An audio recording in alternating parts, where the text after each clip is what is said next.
बिस्मिल्लाहिर्रहमानिर्रहीम, अस्सलाम वालेकुम। एवन टीवी के इलाकाई बुलेटिन के साथ मैं हूं अली शाबासी और मैं हूं मुनीबा अख्तर। बुलेटिन का बाकायदा आगाज करें। आपको बताएं कि हजरत अल्लामा मौलाना मोहम्मद इलियास 12वीं मुहतमिम मदरसा जामिया अर-नूर बारहो हेड फिरदौस के वालिद हाजी मोहम्मद नवाज बारवी के 40वें पर उनके आबाई इलाका चक नंबर 56 TDA में अजीम शान महफिल मिलाद का इनेकाद किया गया, जिसमें पैरान कराम, उलमाए कराम, सियासी और समाजी शख्सियात, मजहबी कारोबारी अहले इलाका के दो सहबाब ने भी कसीर तादाद में शिरकत की। हजरत अल्लामा मौलाना मोहम्मद इलियास बारवी के वालिद के 40वें के मौके पर आबाई इलाका जामिया अनवर बारो हेड फिरदौस पर महफिल मिलाद का इनेकाद किया गया।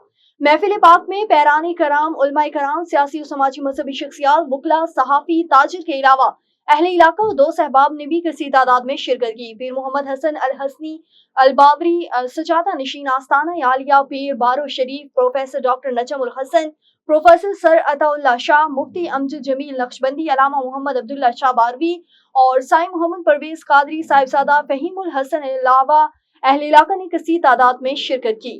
सक्खर नेशनल प्रेस क्लब में प्रेमी जोड़ा तहफ़्फ़ुज़ के लिए पहुंच गया। खैरपुर मिराज के इलाके टालपर वाडा के रिहायशी गुलाम अजहर गोपांग और फौजिया गोपांग जान के तहफ़्फ़ुज़ की फरियाद लेकर सक्खर नेशनल प्रेस क्लब पहुंच गए। प्रेस कॉन्फ्रेंस से खिताब करते हुए जोड़े ने इल्ज़ाम आयद किया कि शादी के बाद से फौजिया के भाई रसूल बख्श और मामू गुलाम हैदर मुसलसल जान से मारने की धमकियां दे रहे हैं। गुलाम अजहर गोपांग ने बताया कि उन्होंने 12 सितंबर को खैरपुर मीर्स की अदालत में राजी खुशी से निकाह किया था। इसके बाद से मुखालिफिन इनके साथ इनके भाइयों को भी कत्ल करने की धमकियां दे रहे हैं। इनका कहना था कि फौजिया इनकी कजन है, जिसके लिए उन्होंने रिश्ता भी भेजा था, लेकिन इनकार कर दिया था। जबकि फौजिया गोपांग ने कहा कि वालिदैन की जानिब से मेरी मर्जी के बगैर किए और पैसों के एवज दे रहे थे, इसलिए अपनी रजा खुशी से असगर अली से शादी की है। मजीद प्रेस कॉन्फ्रेंस में जोड़े ने वज़ीर आला सिंध, IG पुलिस और दीगर आला हुकाम से फौरी मुदाखलत की अपील करते हुए कहा कि इन्हें और इनके अहले खाना को तहफ़्फ़ुज़ फराहम किया जाए ताकि वो अपनी पुरअमन तरीके से जिंदगी गुजार सकें। सैलाब आया चला भी गया, मगर अपने असरात जरूर छोड़ गया। जहां लोगों की माल मवेशी और घर पानी की नजर हुए हैं, वहीं इलाका मकीन मुख्तलिफ किस्म के मोजी अमराज का भी शिकार हो गए, जिनको मरियम नवाज अस्पताल हुजरा शाह मुकीम में सर्जन डॉक्टर मोहम्मद नईम की जेर निगरानी इलाज मुआलजे का सिलसिला जारी है। हुजरा शाह मुकीम में मरियम नवाज अस्पताल के chairman surgeon doctor captain Mohammad Naeem की सरबराही में आने वाले मरीजों को काबिल और तजर्बाकार डॉक्टर्स के हमरा जदीद मशीनरी के साथ चेक करके फ्री मेडिसिन फरामी का सिलसिला जारी है। जबकि अस्पताल में आने वाले मरीजों को पहले की निस्बत बेहतरीन तिबी सहूलियात फराम की जा रही हैं। अस्पताल में अरसा दराज से बंद पड़ी तमाम मशीनरी को फंक्शनल किया जा चुका है, जो कि हुजरा शाह मुकीम के रिहायशों के लिए एक नियामत से कम नहीं। इलाका मकीनों ने हुजरा शाह मुकीम की तारीख में पहली मरतबा अस्पताल को बेहतरीन अंदाज में चलाते देखा है। इलाका मकीनों ने अस्पताल के chairman surgeon doctor captain Mohammad Naeem की सरबराही में मरीजों को बरवक्त तिबी सहूलियात और फ्री मेडिसिन फरामी पर वजीर आला पंजाब मरियम नवाज का शुक्रिया अदा किया। खुशाब के नवाही इलाका नाड़ी में ओवरसीज पाकिस्तानियों के साथ जुल्म और नाइंसाफी का वाकया पेश आया। मुतासरा खानदान के मुताबिक वो दिन रात मेहनत मजदूरी करके बैरून मुल्क से अपने बच्चों के बेहतर मुस्तकबिल के लिए सरमाया बेचते हैं, मगर अफसोस कि जहां इनके प्लाट पर मकामी शख्स नवाज ने कब्जा कर लिया है। इस वक्त मुतासरीन सरापा एहतिजाज और शदीद कर्ब और अज़ियत में मुब्तला हैं। इनका कहना है कि अगर ओवरसीज पाकिस्तानी ही महफूज नहीं तो वह अपनी मेहनत की कमाई कहाँ लगाएं। हमारा नुमाइंदा हाजी उमर खान इस वक्त मौका पर मौजूद है। आइए इनसे मजीद जानते हैं कि मुतासरीन का क्या मुतालबा है और इंतजामिया की जानिब से अब तक क्या इकदाम किए गए हैं। जी उमर, आगाह कीजिएगा कि मुतासरा खानदान इंतजामिया और हुकूमत से किस किस्म की कार्रवाई का मुतालबा कर रहे हैं। जी शुक्रिया। आज हम मौजूद हैं खुशाब मोजा नाड़ी शहर में।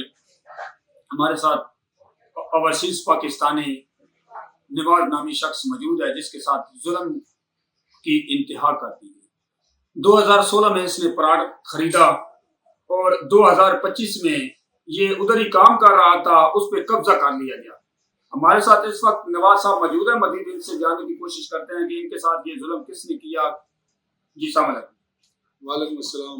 ये क्या हुआ जी आपके साथ? मेरे साथ इस तरह हुआ जी जनाब, मेरे प्लाट लिया हुआ था मोहम्मद यूसुफ से, उसने लिया था 2008 में प्लाट, फिर मैंने उससे खरीदा 2016 में, फिर 2024 में आकर शेर खानी मलिक आजम ने शुरू कर दी मेरे साथ। फिर मैंने इकट्ठे थाने में दरख्वास्त दी, उस टाइम शेर अहमद साहब थे, उन्होंने मौके पर आकर ये शेर अहमद कौन है? ASI, ये आपका तफ्तीशी था? तफ्तीशी था। इसको मैंने दरख्वास्त दिया, ये मौके पर आया, इसने वीडियो भी बनाया और इसने देखा, اور دے کر یہ چلا یعنی کہ مکمل ایویڈنس اس کے پاس موجود ہیں آپ کے جو 15 پہ آپ کی کال کی تھی؟ بالکل اس کے پاس تصویریں وغیرہ بھی انہوں نے کھینچی تھی؟ تصویریں بھی کھینچی تھی اور ویڈیو بھی بنایا تھا، اور اس نے بولا تھا کہ اس کو بلائیں گے، اور اس کو بلا کر انہوں نے کوئی میرے ساتھ تعاون نہیں کیا. پھر انہوں نے بولا کرتے کرتے سمجھے 7 8 9 10 مہینے گزر گئے. 3 پلاٹ جی ناظرین، آپ نے سنا یہ متاثرین شخص کا یہی کہنا ہے کہ میرے ساتھ انصاف کیا جائے. انہوں نے انصاف کی بھیک مانگی. آر پی او سرگودا، ڈی پی او خوشاب اور آئی جی پنجاب ڈاکٹر عثمان انور بنکر. بہت شکریہ عمر، تفصیلات سے آگاہ کرنے کے لیے. آگے بڑھیں، آپ کو بتائیں کہ نواب شاہ علی شاہ بنگلوز کے سامنے ریما کمل بٹی کا قتل ہو چکا ہے. پولیس نے تحقیقات تیز کر دی. ریما کمل بٹی کے والد سلیم مستوئی نے ویڈیو کے ذریعے بتایا کہ میں خون قتل کی FIR درج کرواؤں گا. میری بیٹی کو قتل کیا گیا ہے. مجھے اب میرے بیٹے عباس رضا نے فون پر بتایا. پھر ہم نواب شاہ اسپتال گئے اور اپنی بیٹی کی لاش دیکھی. اس کے بعد پولیس کو اطلاع دی. انہوں نے کہا کہ میری بیٹی نے آج نواب شاہ ایئرپورٹ تھانے میں اعجاز کے خلاف رپورٹ درج کرائی تھی کہ میرا شوہر مجھ سے جھگڑا کرتا ہے اور قتل کی دھمکیاں دیتا ہے، لیکن SHO ایئرپورٹ نے انصاف نہیں کیا، جس کی وجہ سے میری بیٹی قتل ہو چکی ہے. انہوں نے مزید کہا کہ ہمیں نواب شاہ SSP شہید بینظیر آباد شبیر احمد سیٹھار سے امید ہے کہ ہمارے ساتھ انصاف ہوگا. ایون ٹی وی کی علاقائی بلیٹن کے ساتھ فی الوقت اتنا ہی. مزید کسی بھی خبر سے باخبر رہنے کے لیے دیکھتے رہیے ایون ٹی وی.